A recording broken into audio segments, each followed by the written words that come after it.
Hello beautiful people, welcome back to my channel. I'm Ifoma. So in today's tutorial we are going to be making this beautiful dress you see me wearing now, and this dress has a built up neckline and a Caribbean gather on the down part. It also has just a normal dart. So if this look like what you're interested in, keep watching and let's dive into the video.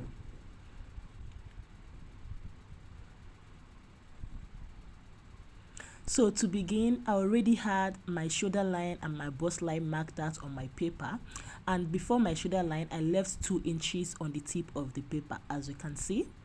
Alright, so that part of the 2 inches we are going to use it as the built up neckline. Okay, so on my shoulder line I went in by half of my shoulder measurement, and on that point I came down by 1 inch for my shoulder slope. Okay, so here I'm just connecting that 1 inch I came down with. So from that 1 inch I'm going to take my armhole measurement, okay, which we get by dividing our bust measurement by 6 and adding 1.5 to it. Okay, so on that line I'm going to draw a line across, and that will be my chest line. Okay, so this is it. This is my armhole measurement. Do divide your bust into 6 like I said before, and add 1.5 inches to it to get your armhole depth. Okay, so here I'm just going to connect that 1 inch we came down with on the shoulder line straight to the chest line. Alright, so that is our armhole depth, and on the armhole line I came down by half of the armhole line. Okay, so that means if your armhole line is 8 inches, you are going to come down by 4 inches. On the center you are going to mark a point. Alright, so on the chest line I just divided my bust measurement by 4 and made a mark there, and then I'm going to use my French curve to draw out my armhole line. Okay, so that on that middle that we placed a point before, the middle of our armhole line, I came in by 0.5 inches, and I just used my French curve to connect the 3 points together. Alright, so getting to the neckline, remember we went up by 2 inches, alright, on the shoulder line. So I just marked 2 inches as my neck width. Alright, so this is just that 2 inches. I just drew up a straight line on the shoulder line. So from that shoulder, our new shoulder line, remember we came down on our shoulder line by 1 inch. From that our new shoulder line we are going to connect to the tip of the neck. All right, remember this has a built up neckline. All right, so for the neck width, see the place I placed my tape. That is the place you are going to place your tape and take your neck depth. Okay, so I want mine to be a kind of deep, but not too deep to expose my bust. So if you want yours to be deeper, you can go deeper. If you want yours to be less deep, you can come up. Just use whatever works for you to get your neck depth. All right, so having gotten this, the next thing I went ahead to do is to take my dart measurement. Alright, so we already know how to do this. You just divide your nipple to nipple measurement by 2, and whatever you have, that is your dart measurement. So I placed my dart measurements on my bust line and also on the waistline, and on the waistline I went in and out by 0.5 inches, and on the bust line I came down by 1 inch. Okay, this is our dart. Like I said, this is a normal dart. So from that waistline I just connected my dart up to the bust line. So when we have gotten this, we're just going to go ahead and place our normal body measurement. Remember the way we do it, we place our normal body measurement divided by 4, and whatever we have we put there. And for the waistline I also replace the darts we are going to be taking away, and I just placed that mark there, and then here I'm just connecting all the dots. Alright, if you notice I did not add any allowance to this cloth. I haven't added any allowance. So when I'm tracing this on our actual fabric, I'm now going to go ahead and add all my necessary allowances. So when we are done, this is what the front looks like. We're just going to go ahead and start working on the back. Alright, so this is the back, just like we did for the front. I also went down from the tip of this paper by 2 inches. That would be for the built up neckline, and also marked my chest line, my bust line, and also my waistline. Alright, so just like we did for the front, we are also going to work on our armhole exactly the way we did for the front. Alright, here I just took my bust measurement, the quarter of my bust measurement. That is the mark you see me marking there. So the next thing, I'm just going to draw my armhole curve. All right, so this is the same thing we did for the front, so this shouldn't be confusing at all. All right, so remember we went up by 2 inches. All right, so we are also going to use 2 inches for the width of the back line, the back neckline, just like we did for the front. All right, so this is just exactly the same thing we did for the front. All right, so from the depth, from this our new shoulder line here, we're just going to connect just like we did for the front. So here I'm just connecting the shoulder line up to the neckline. Remember we went up by 2 inches to get the built up neckline. All right, so I'm just tracing out my armhole again so it just becomes more clearer. So at this point, the next thing I'm going to do is to go ahead and impute my dart, just like we did for the front. We also divided our nipple to nipple measurement into 2 and placed the dots on the chest line, on the bust line, and also on the waistline. Okay, note that this one is extended to the chest line, unlike the front that we stopped at the bust line. All right, just like we did for the front, we also went in and out of our dart line by 0.5 inches, and then we connect the dart line straight all through to the chest line, unlike the front that we connected through to the bust line. All right, so here I'm just inputting my body measurement, my waist divided by 4, and I'm going to replace the dart there. And again, I didn't add any allowance. So if you are going to forget to add your allowance when you're tracing this on your paper, please add your allowance when you're drafting on, when you're tracing this on the fabric. Add your allowance while you're drafting on the paper. So if you notice, the depth of the back line remains the same. We do not go down by anything on the neckline. Okay, so to avoid the zip bulge, I just went in on the waistline by 0.5 inches, and I'm just going to connect it straight up to the chest line. Okay, connect yours to the chest line, because after I was done with this dress, I found that it has just a little bulge at the back, and the fabric I used was a little stretchy because it was a Mikado fabric. Okay, at this point, this is what it should look like after you are done. So when you join this, it should look exactly like this. Okay, this is it. So I'm just going to go ahead and start tracing this on our actual fabric. But before then, we are going to cut the sleeve, and this is a sleeve that I already cut out. This sleeve is just 5 inches long. So from here, I'm just going to draft out the little cup sleeve that we had on this dress. Okay, so from the center of my sleeve, from the down part of my sleeve, I came up on the center by 1 inch. All right, this is because I want this sleeve to have a little curve. Okay, so from there, I'm just going to curve it down to the armhole of the sleeve, like you see me doing. Okay, so this is it. So when I've gotten this, I'm just going to go ahead and cut that 1 inch out. All right,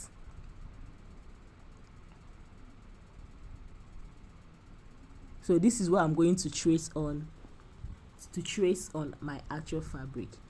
So this is it. I went ahead to trace this on my actual fabric, and I added 0.5 inches on the down part for the folding allowance. I also went ahead to trace other parts of this dress. On the back, on the center back, I added a 1 inch zipper allowance. Remember, we didn't add any allowance when we were drafting this pattern. On the side, I added 1 inch for the shaping as well, and I also added 0.5 inches on the shoulder and also on the waistline. I did the exact same thing on the front.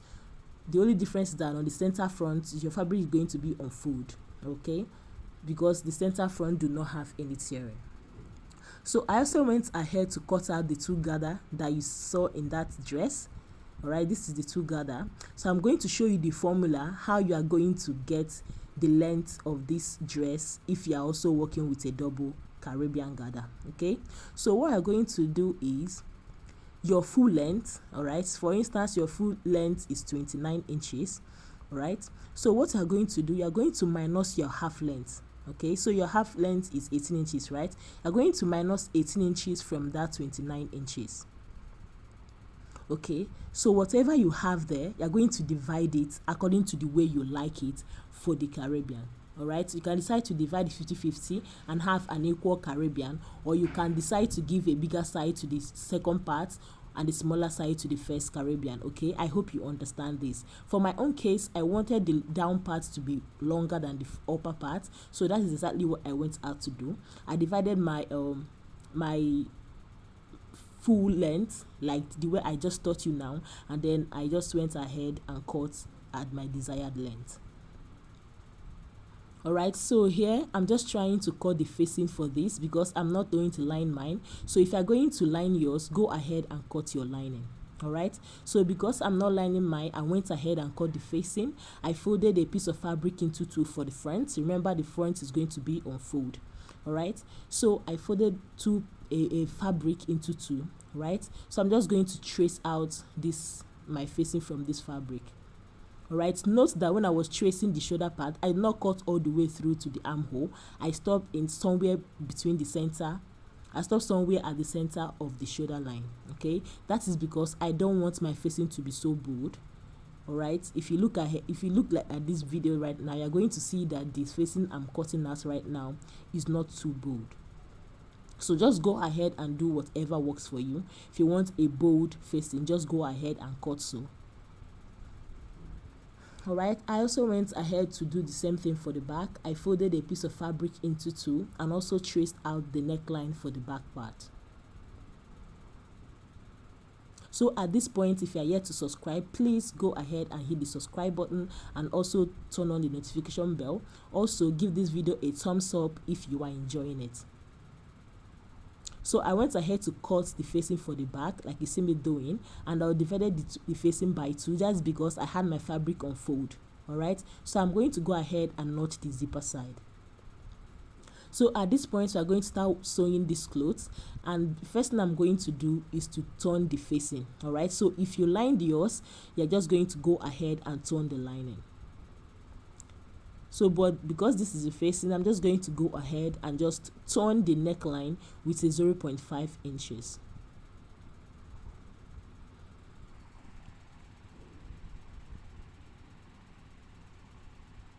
Alright, so I'm just going to turn the neckline like I said before. I'm not turning the shoulder, just the neckline, the way I just marked right now. And I'm going to go ahead and do this exact same thing for the back part. I'm just going to turn the back neckline. Remember, it's a high neckline, so I'm just going to turn it straight, and that's just it. Alright, so when I was done turning it, this is what I have. I went ahead to give it a nice press, and I used a hemming gum to control the edges of the facing so it laps on the fabric, okay, without moving. I also did the same thing for the back part as well. Alright, so when you have gotten to this point, the next thing you might want to do is to join your shoulder. Alright, so this is what I am doing right now. I'm just pinning down this shoulder so I can go ahead and join it. Alright, so when I'm joining this shoulder, I want to use the facing for the back to turn the front. Okay, so I'm going to place the shoulder for the front in between the facing and the actual fabric for the back. So when I finish turning it, it's just going to give me a laid flat neckline. I just hope you understand this part.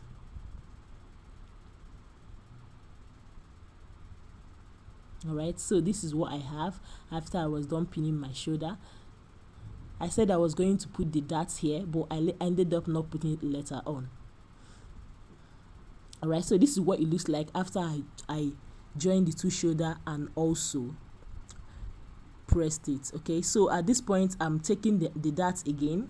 I'm going to go ahead and take the darts once I go over to my sewing machine again. Okay, so these are the gathers. I went ahead to control the edges with my hemming gum. Okay, so this is because the gather is going to be placed on top of the other one. All right, it's going to be placed on top of the longer one, is going to be placed on top of the shorter one, and the shorter one is also going to be placed on top the half length of the dress. Okay, so that is why I controlled both edges with my hemming gum. But if you don't have a hemming gum, you can go ahead and sew and fold both edges. All right, so remember what I said. I said the gather is going to sit on top, not the normal way we sew our gather. We're going to stitch this one on top of the other. Okay, and then I also went ahead to hem the down part of the sleeve as well. I did the same thing for the other side. So I'm just going to go ahead to my sewing machine and do all this. Okay, this is what it looks like. Right now I'm done with fixing my darts, and I also fixed the sleeve of this top. Okay, so this dress is ready at this point. What I'm just going to do is to go over to my sewing machine and shape this dress. Okay, I'm just going to go over and shape the dress. After I'm done shaping it, I'm going to join the down parts, which at this point I've also made ready. Okay,